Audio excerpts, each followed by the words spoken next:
तो हम जो है शुरू कर रहे हैं प्रोबेबिलिटी ऑफ एरर्स। ठीक है। एंड हम डेटा से ही कर रहे हैं। ये हमारे पास एक टेबल है एंड ये इसका हिस्टोग्राम है।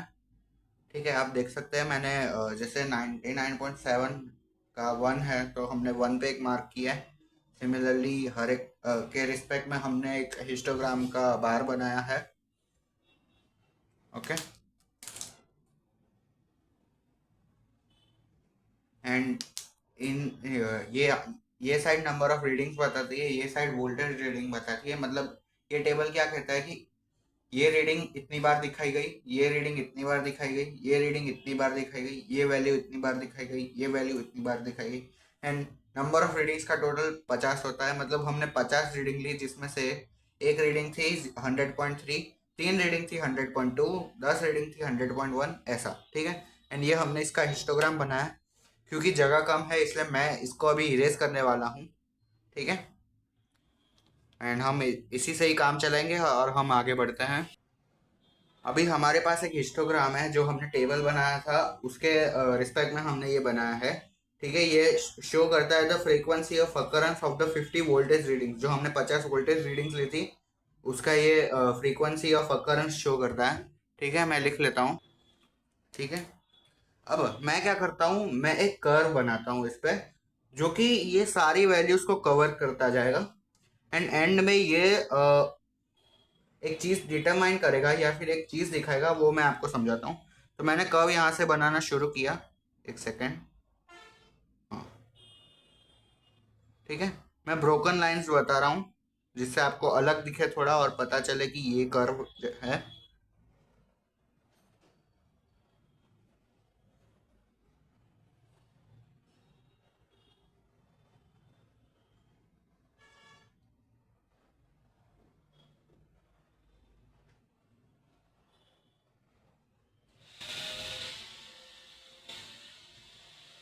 ठीक है। ये कुछ ऐसा कर्व बन रहा है। इस कर्व को हम बेल शेप्ड कर्व बोलते हैं। ठीक है।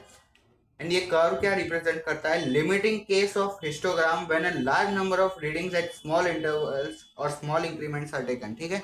यहाँ से हमने छोटे छोटे इंक्रीमेंट्स लिए। ठीक है। मान लीजिए इस लेवल पे लिया, इस लेवल पे एक लिया, इस लेवल पे एक लिया, इस लेवल पे एक लिया, इस लेवल पे एक लिया। तो इन सारे रीडिंग्स का जो एक हम कह सकते हैं कि लिमिटिंग केस है। ठीक है। एंड ये हर एक स्मॉल इंक्रीमेंट, हम ये इंक्रीमेंट कर रहे हैं राइट, उस पर जो वैल्यू आएगी वो डिटरमाइन करने में हेल्प करता है। ठीक है। मैं इसे लिख लेता हूँ। ओके। तो ये जो बेल शेप्ड कर्व है उसकी हम कुछ खासियत देखते हैं। इसे नॉर्मल लॉ या गॉसियन लॉ भी कहते हैं। एंड इसमें जो ऑब्जर्वेशंस है उनके बारे में कुछ लिखा है कि all observations include small disturbing effects. और इसी डिस्टर्बिंग इफेक्ट्स को हम रैंडम एरर्स भी कहते हैं। रैंडम एरर्स पॉजिटिव भी हो सकते हैं और नेगेटिव भी हो सकती है। मतलब उनकी जो एक्चुअल वैल्यू है उससे वो पॉजिटिवली भी डेविएट कर सकते हैं या फिर नेगेटिवली भी कर सकते हैं। सॉरी, इस साइड पॉजिटिव आता है। पॉजिटिवली भी कर सकते हैं और नेगेटिवली भी कर सकते हैं। और उनकी जो प्रोबेबिलिटी होती है वो भी इक्वल होती है राइट। कि भाई इस पे अगर प्रोबेबिलिटी 0.5 है तो इस पे भी 0.5 होगी। ठीक है। इसमें एक और चीज हम ऑब्जर्व करते हैं कि स्मॉल एरर्स की प्रोबेबिलिटी, ठीक है, probability of small errors is greater than probability of large errors. ठीक है। आई होप आपको ये दिख रहा होगा। हाँ, दिख रहा है।